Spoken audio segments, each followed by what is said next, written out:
Sophia Soto with Screensphere here. And first of all, this season just unbelievable. I mean, I loved the first, but the second season is just addicting in every way. I binged it so quickly, and I can't wait for season three.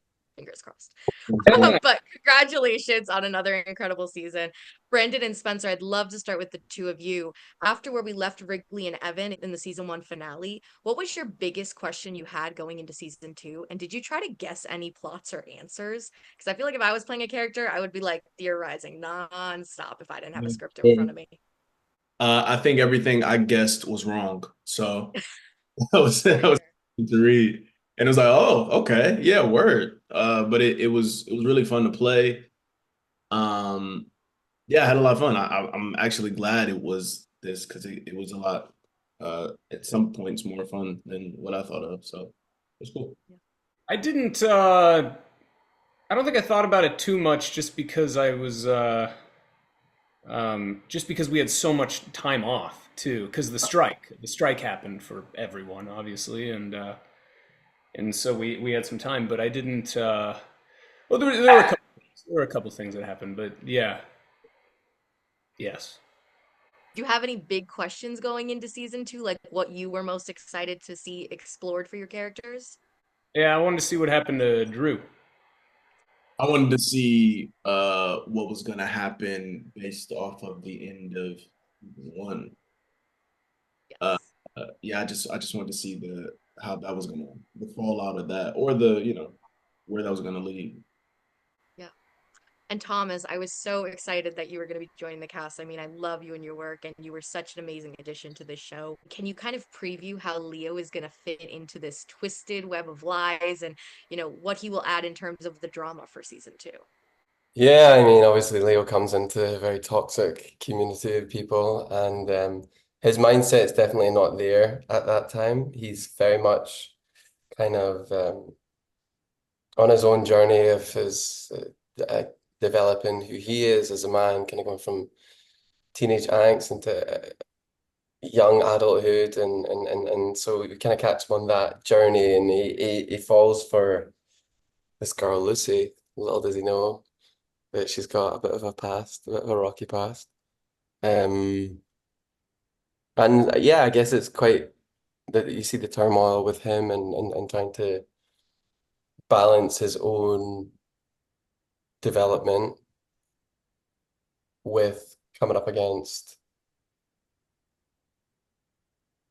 this toxicity, I guess. And what keeps him there is his lust and love and desire for Lucy.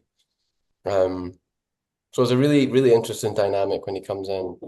It's always very interesting to me to see which characters fans like or get angry at throughout the show. I'm curious, as actors, when you're reading a script, what do you think makes a good character for a drama series?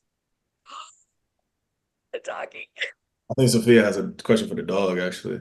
Yeah, like can I think I guess just having someone that uh is going through a lot. I mean, that has drama to play. I mean, that's the interesting part is like having the drama. That's why I think it was really fun this season because Evan had a lot more drama to deal with, and I think that's what makes it interesting as the actor because you get to figure out, okay, why do people make these decisions? Why do they do this or that?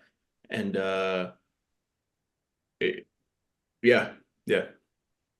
I think it's interesting if the characters keep running into brick walls like this all the time. Just that they're always, it's like for the love of God, just figure it out.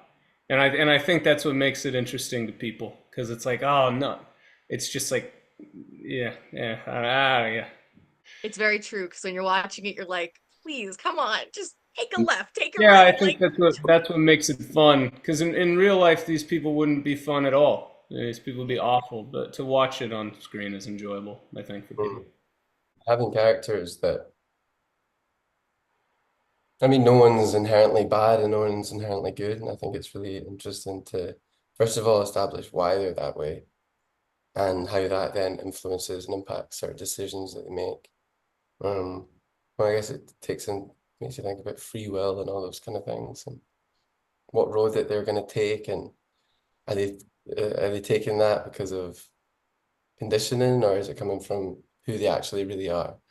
And I think that's really, and then seeing all loads of different characters interacting, that's what kind of is interesting. And lastly, very quick, can you each give me a word to describe the roller coaster that is Tell Me Lies season 2? Because it is such a roller coaster. Exhausting. Yeah. Love Everyone And it. needs to make sure that they have like a dark room that they can just go and sit in for a minute after it. I think maybe panic for Evan at least. Yeah. uh, diabolical. 10 out of 10 answers. I love that. Thank you guys so much. I really appreciate it.